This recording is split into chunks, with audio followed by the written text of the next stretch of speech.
Boa noite. Está começando pela rede CNT de televisão, o Jogo do Poder, um espaço aberto para a discussão política. Nós aqui da CNT acreditamos que o debate, o contraditório é ponto de partida para o exercício de um dos direitos mais fundamentais, o de ser informado com absoluta correção e transparência. Esse é o propósito, esse é o objetivo aqui do Jogo do Poder, que tenho o enorme prazer de receber nessa noite o deputado estadual Alan Lopes, do PL. Boa noite, deputado. Boa noite, Ricardo. Um prazer enorme estar aqui com vocês e com todos os telespectadores da CNT. Um prazer recebê-lo para participar desse bate-papo. Eu trouxe também Marcos Alencar, do site Agenda do Poder. Boa noite, Marcos. Boa noite, Ricardo. Boa noite, deputado, todos aqueles que assistem a TNT e o Jogo do Poder. Deputado, agora começar a nossa conversa falando um pouco sobre o senhor, a sua trajetória. O senhor está no primeiro mandato. O senhor me parece que foi um daqueles fenômenos eleitorais nascidos através da internet. O senhor me parece que fez quase que toda a campanha através, enfim, das redes sociais e também dos grupos de WhatsApp. Explica para a gente, quer dizer, como é que se faz, como é que se chega ao mandato de deputado estadual com 42 mil votos, se dedicando quase que exclusivamente ao contato virtual com os eleitores? Bom, acho que primeiro a gente precisa entender que houve uma transformação na sociedade, né, em relação à questão da política. A gente vinha de um parâmetro de uma política tradicional muito antiga, de currais eleitorais, né, de diversos nichos diferentes. Sim. Né, e agora a gente entrou, né, na era da tecnologia, no momento em que as pessoas podem conhecer mais umas das outras através das redes sociais. Isso facilitou muito, né? E eu já tinha uma relação já grande com esse nicho conservador, né? De muitos anos a gente já fazia programas, inclusive jornalísticos, né? De discussões políticas, debates políticos. Então, quando chegou em 2018, eu simplesmente ajudei na campanha do presidente Bolsonaro. Né?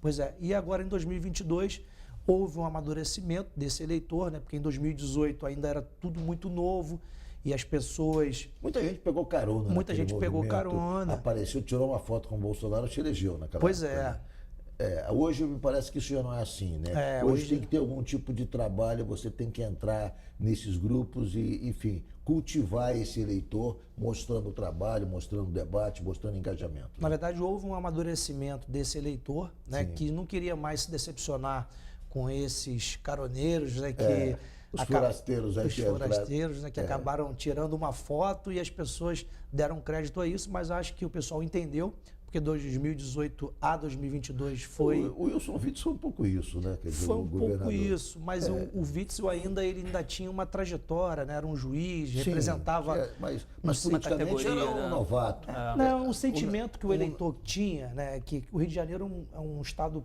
problemático, né? Então precisava de alguém com autoridade, que fosse combater a criminalidade. Então o Witzel, ele incorporava essas coisas. É verdade. Né? Então ele conseguiu quebrar esse sistema tradicional da política e chegou lá sem grandes compromissos com a política tradicional. Então acho que nesse viés foi que eu também, agora em 2022, acabei me elegendo com 42 mil votos. O senhor mora na Tijuca, mas eu venho de um tempo em que o político da Tijuca tinha voto na Tijuca. Ali era a base eleitoral dele. Geralmente funcionava assim. O senhor é tijucano, mora na Tijuca, mas teve voto no estado inteiro. A Tijuca não é preferencialmente a sua base, porque a sua campanha se deu através da internet. O senhor fez grandes eventos na campanha? Ou o senhor, enfim, como é que era a rotina da sua campanha? Era se ficar diante do computador ou era ir para as ruas? Na verdade, eu me licenciei 3 meses antes da empresa da qual sou proprietário e depois me dediquei exclusivamente à campanha através das redes sociais, de programas jornalísticos que eu fazia no YouTube, né? Então a gente tinha um programa que todo dia ia ao ar 10 horas da manhã e discutia as principais manchetes de política do dia. Então, com isso, a gente foi consolidando uma imagem, criando credibilidade e depois, né, a gente tinha contatos próximos com essas pessoas que nos assistiam. E aí a gente formou um banco de dados, uma base de dados, e a partir dela você começou a trabalhar. Exatamente. Exatamente. Mas você acha então que a política tradicional correria risco, vamos dizer assim, já que você está dizendo que mudou esse perfil de fazer campanha? Você distribuiu panfleto? Ou... Eu não tive, honestamente, não tive ninguém dando papel na rua, nem panfletando. Foi uma campanha exclusivamente pelas redes sociais. Ou seja, você não teve papel na rua, não teve panfleto. É uma inovação. inovação. O deputado se eleger, fui eleito sem um papel na rua. Não sujou a rua, né? Não sujou a rua. É uma inversão completa da lógica tradicional de campanha. Pois né? é. Pois é, aquela lógica do candidato bairrista, né? Isso aí no interior ainda é muito forte. Mas nas grandes capitais hoje em dia você já vê que a rede social, a internet, ela substituiu, mudou essa lógica, veio para quebrar realmente isso. O que é interessante porque a gente sabe que a política precisa para o cara chegar lá, às vezes, de um grande capital e de recursos, né? E a gente conseguiu chegar sem ter gasto nenhum, né? O que é interessante porque o eleitor passa a escolher um candidato pelas suas posições. Um pouco mais incisivo. O senhor gastou quanto para se eleger? Na verdade, a gente não teve recurso. O que aconteceu foi que, por toda essa trajetória, quando faltou 15 dias mais ou menos para a eleição, meu nome aparecia muito nas pesquisas e aí o partido falou, esse cara aqui vai ser eleito, vamos dar uma força para ele. Só que aquele recurso que ele colocou ali naquele momento já não tinha mais serventia nenhuma, porque a campanha já estava pronta. Né? Então eu não cheguei a aparecer na pesquisa por causa do recurso. O recurso veio porque eu aparecia na pesquisa. Mas a manutenção do seu mandato é também via rede social? Você vai para a rua? Como é que é isso aí? Não. Aí a lógica é totalmente diferente. Né? Agora, depois de eleito, eu quase nem apareço muito nas redes sociais. Apareço a partir das fiscalizações que a gente faz, Sim. de todo o trabalho que a gente vai discutir. Vai falar sobre isso. Agora, deputado, uma coisa é fazer, quer dizer, a militância que o senhor fazia nas redes sociais antes de se eleger. Agora o senhor é deputado, o senhor já está lá há mais de um ano representando o povo do Rio de Janeiro. Como é que é essa experiência? O que o senhor está vendo? Quer dizer, dá para transformar a vida das pessoas? Dá para lutar pela transformação da vida das pessoas através do parlamento? Como é que é a sua experiência, esse primeiro ano de experiência como deputado? Primeiro, é importante dizer que um ano antes da eleição, eu já tinha uma equipe preparada. Né? A gente chamou isso de uma missão. Então, eu reuni alguns amigos que tinham experiências. Né? Eu tenho no meu gabinete auditores, eu tenho especialistas em licitação, especialistas em direito administrativo, constitucionalistas, criminalistas. Então, essas pessoas já estavam comigo, preparadas para essa missão. Lógico, depois a gente foi angariando algumas pessoas importantes de algumas secretarias que conheciam bem a máquina, que era o nosso objetivo em atuar, principalmente na educação, na saúde e na questão de obras. E aí depois a gente sentou lá e começou a mapear, né, fazer um raio-x do problema no serviço público. Agora, olhando tudo isso, você vai me perguntar, é possível fazer alguma coisa para a população? É possível, mas a partir do legislativo você pode muito pouco, né? Porque acho que a principal função do legislativo é a fiscalização. Mas agora tem as emendas impositivas também, em valor pequeno, mas já começaram a existir aqui no Rio. Em Brasília, inclusive, já é diferente. O valor é muito grande e estão achando, inclusive, que, enfim, é demais o naco, o pedaço que o parlamento controla do orçamento público. Seria 25% do valor livre para investimento do governo federal. Hoje é disponibilizado ao parlamento para definir a aplicação das emendas. Agora, essa é uma tendência, uma mudança. Anos atrás, quem acompanha a política há 20 anos atrás sabe que isso vem crescendo. Há 15 anos atrás, o percentual que era disponibilizado ao Parlamento Nacional era pequeno, hoje já é muito significativo. No Rio começou também. Vocês começaram a ter poder de fazer indicações a partir de emendas que são emendas de cumprimento obrigatório. O senhor acha que o caminho é esse mesmo? Quer dizer, o parlamento tem que dividir com o executivo, quer dizer, a execução do orçamento? Eu acho que se a gente partir dessa lógica, vai parecer que o problema é falta de recurso. Né? Porque, na verdade, o parlamentar ele pode fazer as indicações levando-se em consideração que ele conhece a região dele, que ele conhece melhor do que o executivo.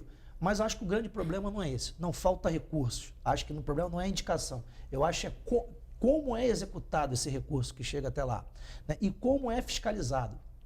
Será que as pessoas estão comprometidas com essa fiscalização? Será que na hora de encontrar uma barreira, que é alguém do sistema, do governo, que é um amigo, será que ele vai ter coragem de enfrentar isso? Né? E Acho que esse é o perfil do meu mandato, né? Apesar de ser um aliado do governo, eu não sou subserviente ao governo, né? Eu faço o que é certo, o meu mandato é independente. Então, se a secretaria for uma secretaria liderada por um parlamentar ou por um indicado do governo estadual, se estiver fazendo a coisa errada, a gente não vai passar a mão na cabeça como temos feito nesse primeiro ano.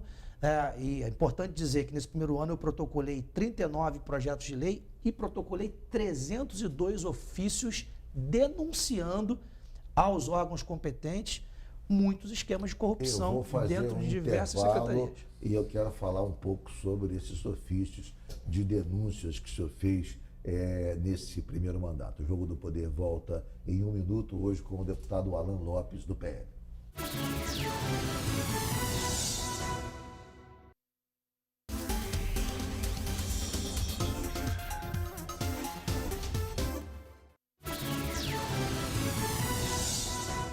Voltamos com o Jogo do Poder, recebendo aqui o deputado Alan Lopes, do PL, com participação do jornalista Marcos Alencar, do site Agenda do Poder. Deputado, nós falamos no bloco anterior, deixamos uma pergunta no ar sobre esses ofícios que o senhor denunciou várias irregularidades no governo. Eu queria começar por uma das denúncias feitas pelo senhor e por outros deputados também do PL sobre as blitzes irregulares que aconteciam no Rio de Janeiro, sobre a máfia dos reboques que atormentava a vida dos cariocas. E vocês foram para as ruas, fizeram inúmeras denúncias, e chegaram a ponto de fazer com que o Detro rompesse o contrato com aquela empresa APL, né, que era responsável por aqueles depósitos em que os carros eram levados. Explica para a gente, na verdade, o que se tem de concreto, o que foi apurado de concreto, de irregular nessas operações que vocês combatiam tanto.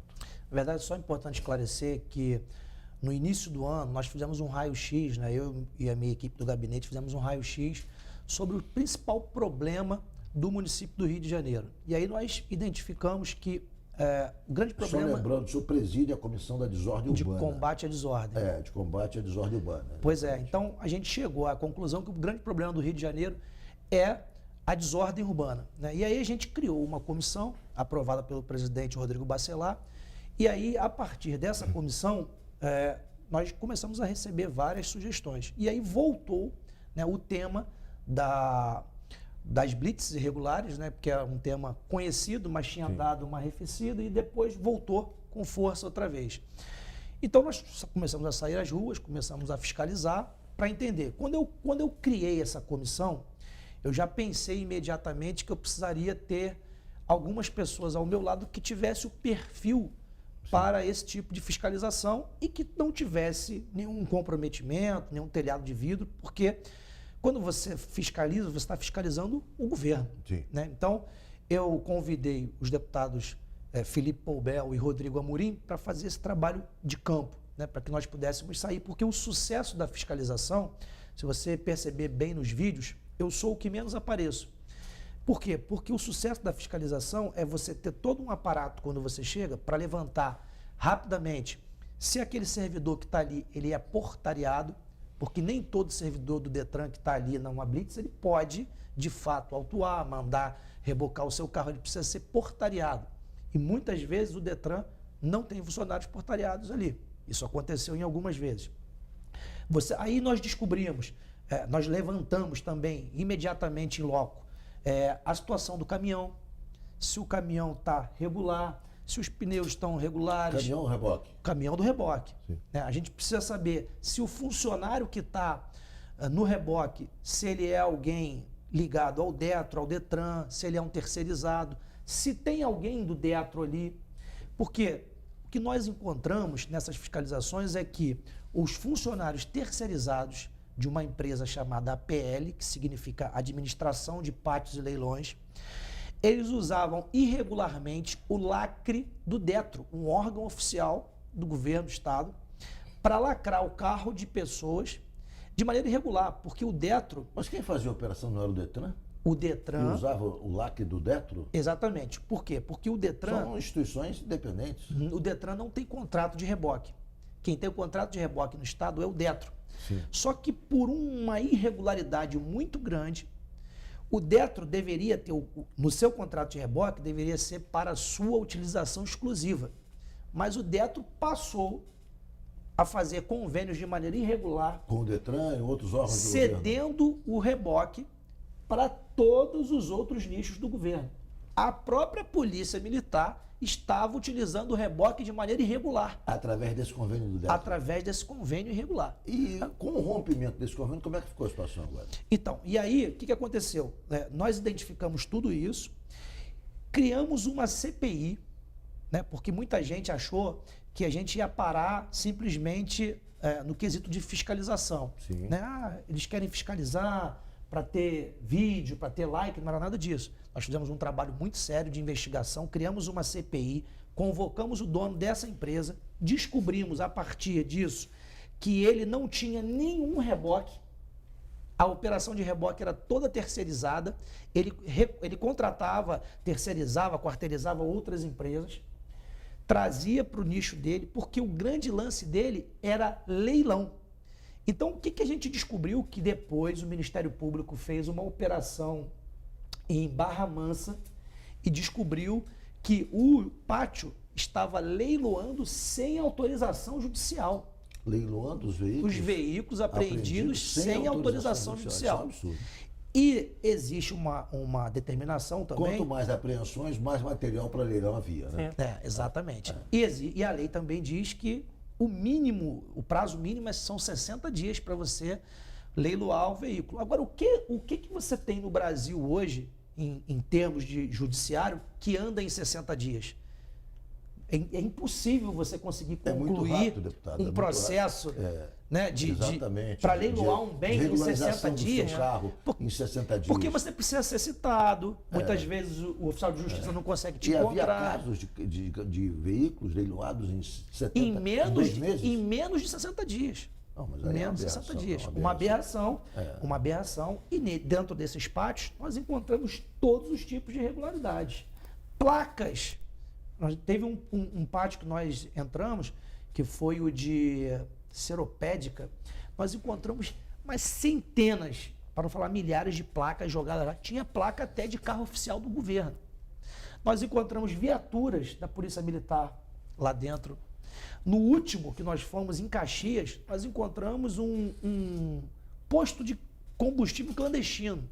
Que loucura. Então, assim, todas as irregularidades possíveis, eles não tinham as licenças necessárias para operar. Então, o que estava acontecendo no Rio de Janeiro era uma vergonha. Mas isso acabou? Isso acabou porque nós, através da CPI, constrangemos o Detro, né, porque ficou muito feio a partir de tudo que foi exposto. O Detro acabou suspendendo o contrato. Então, hoje você não vê mais o que você via. Todo dia a gente recebia ligação, mensagem, tem blitz aqui, tem tantos reboques. Nós chegamos ao ponto de ter cegonha numa blitz. Né? Por quê? Porque era simplesmente um sistema arrecadatório. Né? E é um sistema que é operado... Hoje, se o Estado precisar de reboque, não a polícia faz de que maneira? Não tem. Infelizmente não tem. Hoje a Polícia Civil, por exemplo, vai ter seus pátios cheios de veículo porque não tem lugar para colocar não tem pátio para colocar. Até que o Estado faça... Qual é a faça... solução para isso? O Estado tem que fazer um convênio decente. Né? Não pode ser Mas convênio ou uma licitação? Tem que fazer uma licitação, né, com a empresa, a empresa para realizar o convênio. Para realizar o convênio. Mas cada órgão tem que ter o seu convênio, a sua licitação pronta. Você não pode pegar um contrato, como foi feito com o Detro, e todo mundo usar daquele contrato. Entendi. Porque aí, o que aconteceu com tudo isso? O cara que, como a operação dele não era reboque, e ele terceirizava essa operação, o cara que comprou 20 reboques para agregar na empresa dele, com a suspensão do contrato, ele ficou bravo. Lógico. Né? Porque ele falou, comprei 20 caminhões, tinha a perspectiva de ganhar, sei lá, um exemplo, 15 mil em cada caminhão, tinha 300 mil certo. Os caras suspenderam o contrato, só que aí nós começamos a receber as ameaças. Foi quando nós começamos a descobrir... Que ameaças, deputado? Ameaças de morte. A quem? Literalmente? A mim, ao deputado Felipe Poubel e ao deputado Rodrigo Amorim. Essas ameaças chegavam a vocês de que forma? Chegou pelo Disque Denúncia, a inteligência da Alerj nos comunicou, dizendo que tinha chegado um disco de denúncia muito perigoso, muito importante para nós tomarmos cuidado. Nós fomos até o governador, que nos direcionou ao GSI, né, para que pudesse cuidar desse caso e aumentar a nossa segurança e acompanhar o que estava acontecendo. Infelizmente, nós não tivemos a segurança aumentada, essa é uma realidade, mas tudo foi relatado. E ameaças via rede social, mensagem, pessoas que chegavam ligadas a nós, chegavam mensagens até policiais. Então, claro, eram situações de milícias locais, né, sim. que agregavam isso e ficaram chateados, né, com o trabalho que nós fizemos. Contrariou os interesses desses grupos, né? Agora, deputado, apesar de todo esse trabalho, a comissão chegou a ser acusada de ser uma ação política, né, tentando atingir aí o prefeito Eduardo Paes em função das eleições desse ano. Que avaliação que o senhor faz disso? Qual a leitura que o senhor faz dessa suposição que levantaram? Porque essa coisa do Eduardo Paes me parece que passou a ser dita por conta dos enfrentamentos com a Guarda Municipal também. Né? Houve, não só em relação ao Detro, mas houve muita situação em que vocês se colocaram em enfrentamento com a Guarda Municipal. Né? Então, e aí é uma outra questão, porque aí não se trata de Detro, Detran, é uma outra história. Então a gente vai explicar aqui agora. Então são duas coisas distintas. Primeiro, que essa acusação de que era uma fiscalização eleitoreira, que queria derrubar, não tem nada a ver. Por quê? Porque o contrato é do Estado. A empresa que nós estávamos exatamente investigando é uma empresa que tem contrato com o Estado do Rio, não é com o município do Rio. Então, por aí já cai por terra qualquer tipo de acusação. Se nós estivéssemos querendo defender, a gente ia defender o governador. Né? Então, mas não, nem mesmo sendo uma empresa do Estado, nós não deixamos de fiscalizar. O problema da Guarda Municipal é que a Guarda Municipal, a Prefeitura do Rio, ela tem um convênio com a Polícia Militar, que é, por exemplo, a questão do BRT Seguro. Vou dar o exemplo do caso da Avenida Brasil, que ficou muito famoso. Porque né? houve aquele enfrentamento do deputado parada da delegacia com o PM, o vídeo foi, enfim, exibido nacionalmente, houve uma denúncia do prefeito lá, Polícia Federal, ao diretor Andrei da Polícia Federal, porque aquilo ali era uma via federal na Brasil, enfim. Bom, você vê quantas são as incoerências que você mesmo acabou de relatar. O prefeito, ele ligou para o diretor da Polícia Federal, mandando abrir um inquérito contra nós, afirmando que alguma parte do trecho da Avenida Brasil era de competência da Polícia Federal. Se é de competência da Polícia Federal, o que a Guarda Municipal estava fazendo ali? Essa é a primeira pergunta.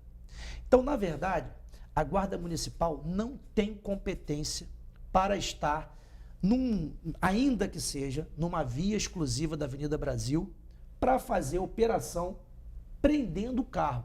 Não tem. Mas o senhor não acha que os motoristas não deveriam trafegar naquela canaleta especial para o BRT ali, enfim, na via preferencial? É uma irregularidade. Eu não acho, eu tenho certeza. E para isso porque existe... Porque aí, deixa eu fazer um contraponto aqui, me parece que essa irregularidade, vocês estão defendendo isso. Não. Ao combater a Guarda, que está combatendo isso, ou seja, a ideia que eu tenho, vocês não querem que continue assim. A gente não pode cometer uma irregularidade para sanar outra. O que está acontecendo ali é outra irregularidade. Se o motorista está trafegando numa faixa exclusiva, existe exatamente as câmeras, que é para multar, é multa gravíssima, e ele vai tomar 7 pontos na carteira, e é isso. Agora, a Guarda Municipal, ela não tem competência para estar numa via exclusiva parando veículos. E por que eles fazem isso? Porque sempre o Estado tem um convênio com a Prefeitura e cede um policial para o programa chamado BRT Seguro. O contrato diz que esse policial deve estar no BRT e não na Avenida Brasil. Ele já está irregular ali. Então, para dar legalidade à operação da Guarda Municipal, eles levaram um policial. Então, eles não poderiam jamais estar ali. E aí, o que eles começaram, o que o Código de Trânsito Brasileiro diz? Ele diz o seguinte: se o problema puder ser sanado no local, não há previsão de remoção do veículo, não existe mais apreensão de veículo. Agora é remoção, só se não for mais possível você sanar o problema no local. Então, o que a gente estava encontrando muito? Nesse caso da Avenida Brasil, por exemplo, o cara trafegou na faixa exclusiva, foi multado. Se ele saiu da faixa, ele sanou o problema. Isso é um ponto. Outro ponto é que aquele policial, naquele dia que estava ali, estava de maneira irregular e dando legalidade a uma operação irregular, ele pôde presenciar carros que estavam presos em cima do reboque na Avenida Brasil, que teve, por exemplo, uma senhora idosa que acabara de vir do hospital e estava com todos os seus exames, que ela ia fazer uma cirurgia, exames de risco. A mulher estava presa dentro do carro, passando mal, e os guardas municipais, junto com aquele mal policial, estavam acobertando que a mulher não pudesse descer do veículo. E nós chegamos lá e dissemos, não, você tem que baixar o veículo para que ela possa sair dali. Primeiro que a operação é toda irregular. Vocês não poderiam estar aqui. Segundo que vocês estão prendendo uma mulher passando mal e ela estava sangrando por baixo dentro do carro presa no caminhão. E aí o que aconteceu? Houve todo aquele enfrentamento, né? Maldosamente cortaram só um trecho onde o deputado Rodrigo Amorim se exaltou com o guarda municipal, justamente porque ele estava sendo covarde ao prender uma mulher em cima daquele carro. E a mulher depois fez boletim de ocorrência, está processando esse guarda. E aí o que aconteceu? Nós ligamos imediatamente para o coronel Leandro, do bombeiro, pedimos a presença dos bombeiros ali para que aquela mulher pudesse ser retirada e ser socorrida. Porque se ela morre ali, ia recair tudo sobre as costas daquele guarda municipal. Perfeito. Eu vou fazer um intervalo. Marcos, você ia fazer uma pergunta, Marcos? Não. Vou fazer rapidamente um intervalo. O Jogo do Poder volta já já. Hoje com o deputado Alan Lopes, do PL, que é presidente da Comissão de Combate à Desordem Urbana e também presidente da Comissão de Educação. Assunto que vamos abordar no próximo bloco.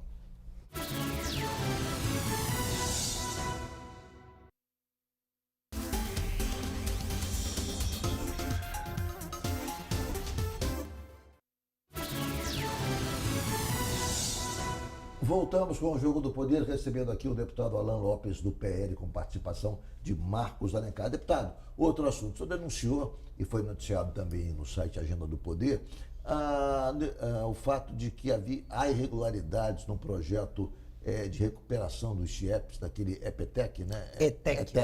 ETEC, o projeto que visava recuperar e transformar os CIEPs, uma obra maravilhosa do ex-governador Brizola, e dar a essas construções novamente modernidade, enfim, uma recuperação completa do projeto. Mas me parece que não é bem isso que está acontecendo, e eu queria que o senhor relatasse para a gente exatamente o que foi constatado. O que foi constatado é a verdadeira farra com o dinheiro dos pagadores de impostos, né? Porque através de uma justificativa estapafúrdia, né, de dizer que eu vou criar uma escola tecnológica e eu preciso fazer uma readaptação para receber esses equipamentos tecnológicos, essa metodologia.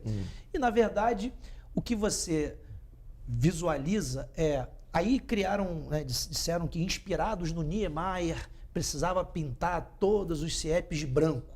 Aí esses 50 CIEPs que foram escolhidos pintaram de branco o CIEP. E aproveitaram para fazer algumas reformas de telhado, banheiro, que deveria existir. Na maioria desses CIEPs receberam 3 milhões de reais, alguns receberam um pouco mais, a depender da localização, porque isso faz toda a diferença. E o que foi que nós constatamos? Né? Durante todo esse ano, como presidente da Comissão de Educação, eu visitei, né, junto com a minha equipe, nós levantamos os CIEPs que mais tiveram problemas, que receberam esses recursos, e fui visitar cada um deles. O que é que quando você chega lá, você se depara? Você percebe que a grande malandragem, né, dessas empresas, e aí aliadas com políticos e com, eu não sei qual é a gestão, não é uma gestão de 2023, é uma gestão de 2022 para trás, você percebe que o que você encontra é tinta na parede. O que significa 2022 para trás? Governo Witzel, isso? 22, acho que o vice já tinha sido impeachment, né? Início do governo Cláudio Castro. Pode ser. Né? O grande problema é que há um cartel de empresas, havia um cartel de empresas, né, preparadas para provavelmente destinar parte daqueles recursos para alguém, que a gente não sabe ainda. Estamos levantando, estamos investigando e vamos encontrar, né, quem recebeu esses valores. Mas as obras não aconteciam. De fato, né, a execução acontecia, em alguns lugares aconteceu parcialmente, né? Às vezes você encontrava 50% da obra pronta, em muitos casos você só via tinta na parede, né? E a gente encontrou diversos banheiros, por exemplo, que estava no plano de trabalho a reforma daquele banheiro, e você chegava lá e você via nitidamente que o cara deu uma pintura, às vezes fazia o rejunte do azulejo, você era tão nítido que aqueles azulejos antigos, descargas antigas, Sim, sim. né, é perceptível, você vê que Lógico. nada foi trocado. Lógico. Né? Então, no fundo, o que tinha era uma maquiagem, a ponto de eu chegar em uma dessas escolas e encontrar um telhado, né, que havia no plano de trabalho a reforma de um telhado, e reforma de telhado é uma obra cara. Quando nós chegamos lá, você passa na rua e você olha para o alto, a ponta do telhado é novinho. Você tem a impressão de que esse telhado foi trocado. Mas eu fiquei encucado com aquilo e pedi uma escada. Aí foi difícil e tal, subi no telhado. Quando eu cheguei lá no telhado, eu vi que o telhado, as telhas eram aquelas telhas velhas, antigas, pretas, Sim. né, de muita chuva, sol, chuva, sol, chuva, sol. E você viu lá na pontinha a troca das telhas. Então, todo o telhado, 95% do telhado Continua... era o telhado velho, e você tinha 5% Mas da diante pontinha. disso, o que o senhor fez, deputado? Diante- Objetivamente. Diante disso, objetivamente, nós oficiamos a Secretaria, a Controladoria Geral, o Tribunal de Contas e o Ministério Público, para encontrar todos esses malfeitores, empresários, ou seja, quem for que recebeu os recursos através desse... Agora, a Secretaria chegou a informar para a gente que 26 unidades estão funcionando. O senhor chegou aí a alguma que estão funcionando? Estão funcionando. Sempre funcionaram, nunca deixaram de funcionar. Não é uma unidade que estava fechada e dependeu de uma obra para abrir. Eram reformas. A ideia de criar uma escola tecnológica, né, era uma justificativa para você poder destinar recursos para fazer essas obras de adequação. As escolas já funcionavam, na sua grande maioria. O problema é que as obras de adequação importantes, de telhado, reformas de banheiro, essas obras não aconteceram. A maioria era só tinta na parede. Né? E aí a gente não está falando de pouco recurso, a gente está falando de muito dinheiro, né? A maioria de 3 milhões de reais para cima, dinheiro que poderia estar sendo aplicado para a melhoria dos alunos, que está indo para o bolso de alguém. Mas nem equipamentos eles receberam, computadores? Na verdade, os equipamentos, só para você ter uma ideia, existia junto dentro desse projeto, um projeto chamado Cultura Maker, né? Que era uma salinha pequena, assim, mais ou Que o menos... senhor entrou com uma ação contra. Entrei com uma ação contra, onde se destinava recursos para comprar um projetor, uma televisão, algo bem superficial. Tanto que o recurso custava 26 mil reais, que era 5 mil para adaptação da sala e 21 mil para compra desses equipamentos. Nada que chegue próximo a 3 milhões de reais. Deputado, o senhor fez uma outra denúncia e também acompanhou em relação ao UERJ. Tanto que as contas da UERJ foram reprovadas pelo Tribunal de Contas, não foi isso? E o que tem de concreto? O que o senhor apurou também na questão da UERJ? Na verdade, o caso da UERJ é um caso muito antigo, que nós começamos a investigar pelo estacionamento. A UERJ sempre abriu o estacionamento em dias de jogos no Maracanã para poder lucrar com aquilo, né? Isso é discutível porque a finalidade da UERJ, a atividade fim da UERJ não é estacionamento. O estacionamento existe para poder atender aos professores, aos alunos, e em dias de jogos eles abrem o estacionamento. Em dias normais de aula, você tem todo um sistema eletrônico no estacionamento. Sim. Em dias de jogos, não existe esse sistema eletrônico. Ah, não? Eles te dão um ticket, um talão parecido com aquele do jogo do bicho, Sim. né? E cobra R$50. E aí, numa quarta-feira, 10 horas da noite, jogo de 9h45, nós chegamos lá às 10 horas da noite, entramos no estacionamento e já fomos recebidos de maneira truculenta, né? O que se intitulava o chefe da segurança já chegou batendo no capô do nosso carro, e eu pedi para ele se identificar, peguei a matrícula dele, e ele disse: eu sou funcionário da UERJ, sou chefe aqui da segurança e tal, e vi que aquele cara ganhava R$42 mil. E eu fiquei me perguntando, o que um cara que ganha 42 mil reais está fazendo numa quarta-feira, 10 horas da noite, captando o carro para botar dentro de um estacionamento? Que coisa estranha. Muito estranho.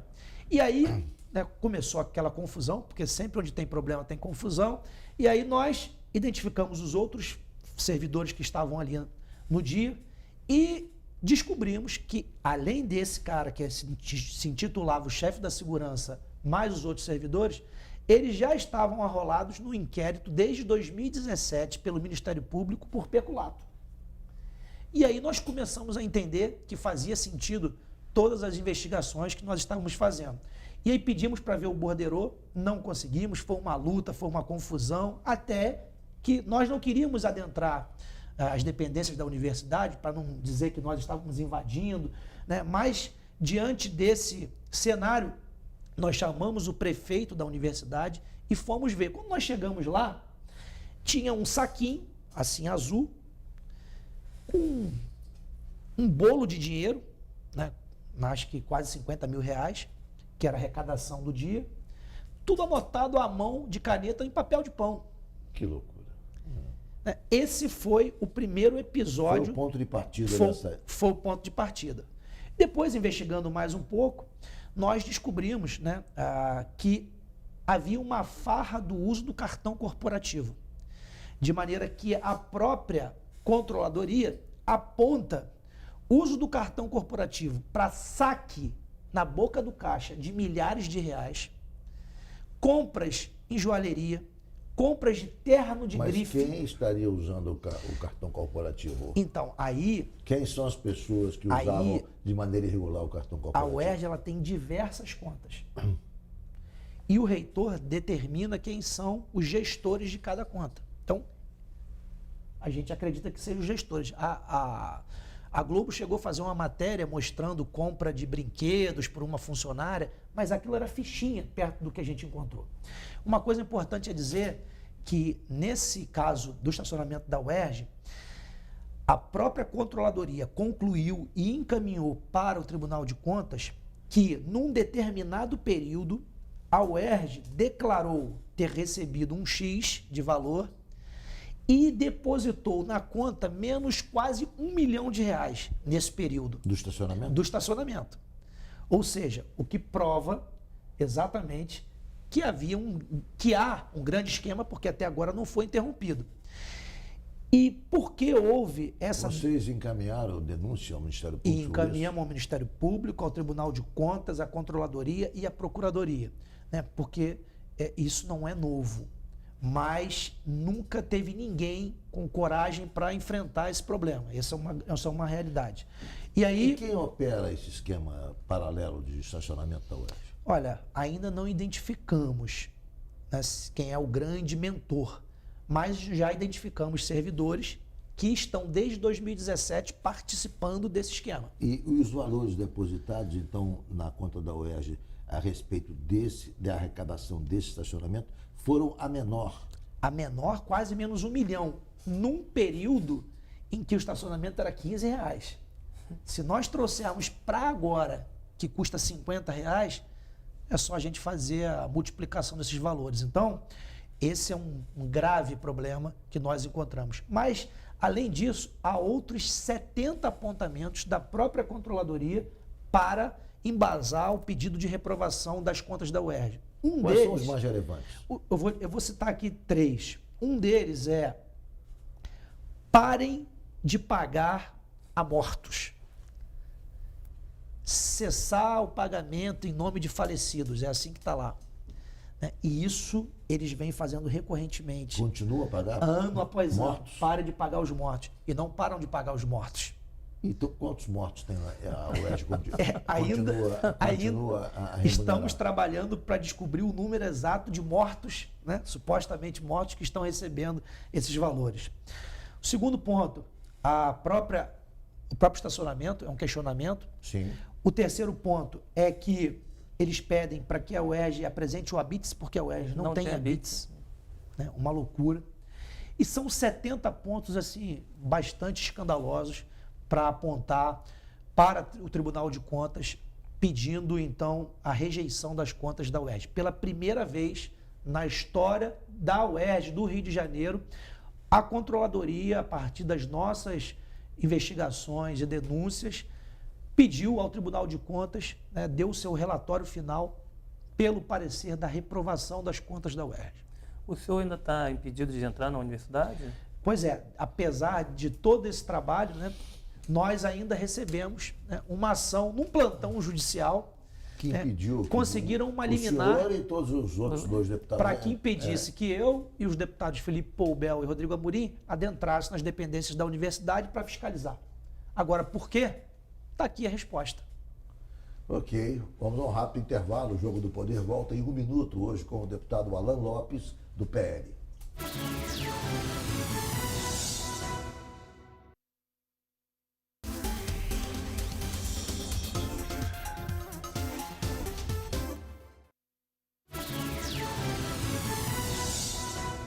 Voltamos com o Jogo do Poder, recebendo aqui o deputado Alan Lopes, do PL, com participação do jornalista Marcos Alencar.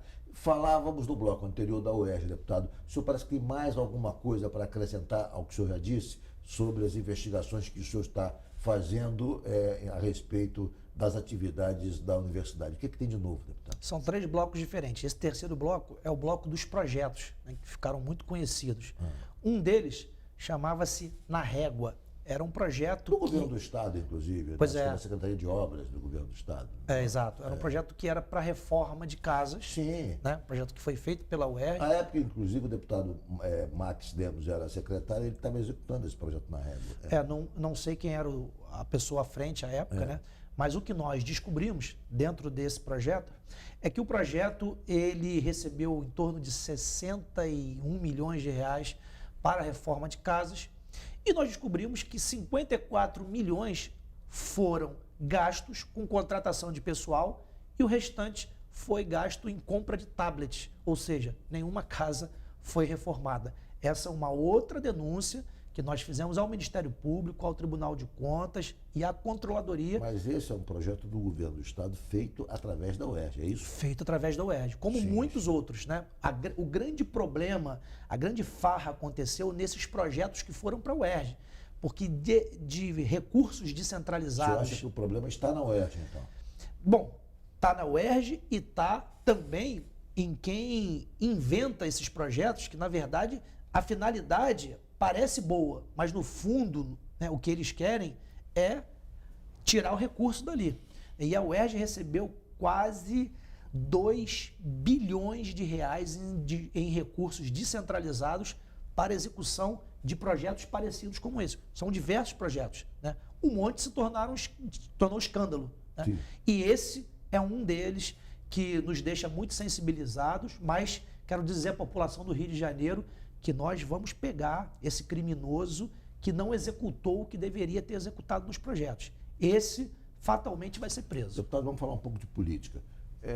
Como é que o senhor está vendo o PL nas eleições municipais? No Rio vai lançar o deputado Ramagem como candidato a prefeito. O senhor não foi cotado para ser vice em alguns momentos, depois desse assunto saiu, enfim, da baila, ninguém se fala mais. Queria que o senhor analisasse qual é a sua expectativa em relação à eleição municipal na capital e no interior. Acho que o PL entendeu a lógica da eleição presidencial, que passa pela eleição municipal. Então, o PL hoje tem um projeto de fazer pelo menos 1.000 prefeitos no Brasil. No Brasil? Né? No Brasil. E claro, no Rio de Janeiro não é diferente. Os interiores já sempre foram mais alinhados, né, com 11, 15, 22. Então, acho que se torna mais fácil, porque hoje nós temos uma identidade clara. As pessoas já têm uma identidade, então elas sabem que o país é dividido realmente, né, em esquerda, em direita, e quais são as propostas. Mas alguns desses aliados estão saindo. O PP, por exemplo, do deputado Luizinho, olha só, uma candidatura do Marcelo Queiroz e não quer mais participar da aliança com o PL em relação à Prefeitura do Rio. Ou seja, essa unidade do 11, 15 e do 22 não é tão grande assim, né? Pois é, na verdade, todo mundo sabe que na política é assim, né? Você coloca o seu candidato para que depois no segundo turno você venda um apoio, né? Negocie apoio. Ninguém é infantil de achar que eles estão ali acreditando que vão vencer. Todo mundo sabe que não vai vencer, mas faz parte da política. Mas eu acho que as pessoas já entenderam quais são as duas plataformas que estão hoje, né, propostas no país de governo. Então isso fica muito claro. E o PL é um partido que tem essa direção, tem esse direcionamento. O PP, sim, o MDB, vem também, né, os republicanos, vem também nessa raia muito mais tradicional, conservador, que é diferente da ala progressista do PT, do PSOL. Enfim, eu acho que está muito claro que o PL vai avançar muito. E sim, acho que isso, inclusive... No Rio também tem... O senhor acha que faz quantos prefeitos aí pelo interior? Tem expectativa de quantos? Olha, eu acho que o PL consegue fazer 30. 30 prefeitos? Eu tô acreditando... No Estado. Eu estou acreditando muito nesse número de 30. E o senhor acha que vai ter peso nessa eleição uma participação direta do ex-presidente Bolsonaro, ou a política tradicional, o governador Cláudio Castro, é que vai, digamos, liderar esse processo? Não, quem vai liderar é o presidente Bolsonaro, porque o capital eleitoral é todo do presidente Bolsonaro. Hoje, quem disser que tem capital eleitoral nesse nicho que a gente chama de direita, né, tá... Mas a única eleição que eu estou vendo ele participar ativamente é de Angra dos Reis, onde ele tem casa. Ele está lá, já lançou um candidato, faz reunião com um candidato lá e está comandando o processo, quer dizer, pelo menos tentando comandar. Mas depois do carnaval a gente vai ter muitas surpresas aí. Fala pra gente que surpresa Principalmente na capital, né? Na capital, o que pode acontecer na capital? Na capital, todo mundo sabe, não é surpresa para ninguém que o candidato é o delegado Alexandre Ramagem, né? Uma pessoa muito preparada, um cara que foi delegado de Polícia Federal durante muitos anos, foi diretor da ABIN, é um cara que tem vasto conhecimento, mas conhece sofreu muito agora segurança uma operação pública. de busca e apreensão da ABIN, né, deputado? Pois Mas aí isso mudou alguma coisa? Não mudou nada, na verdade... Porque saiu uma nota, inclusive, de que o PL ia fazer uma pesquisa para saber se ele foi, digamos, fragilizado ou não a partir dessa operação que foi feita contra ele e contra a pessoa que também está, digamos, arquitetando o plano de lançá-lo, que é o filho do presidente, o vereador Carlos Bolsonaro. Quer dizer, houve algum tipo de dano, algum tipo de fragilização política do candidato a partir dessa operação? Vocês já fizeram essa pesquisa? Muito pelo contrário. Na verdade, isso só deu mais luz ao nome do Ramagem, que, honestamente, não é um deputado muito conhecido, né? Ele apareceu agora nas eleições em 22, então isso deu a oportunidade dele aparecer mais na televisão, deu a oportunidade de mostrar que essa perseguição tem a ver com a possibilidade, com a chance dele, que saiu na última pesquisa com quase 20%, muito bem avaliado, e fica claro para esse nicho, né, esse eleitor do presidente Bolsonaro, que quanto mais o presidente se colocar nomes, mais haverá perseguições. Isso é certo. Agora, você tentou, como disse o Ricardo inicialmente, você tentou se capitalizar para ser o vice numa chapa puro sangue. Como é que ficou isso? Isso mingou? Você viu que não era, estava furando fila? Como é que é? Na verdade, eu nunca... Como diz na política, né? Exato. Diz que tem fila, né? Na verdade, eu nunca tentei capitalizar, nunca coloquei meu nome.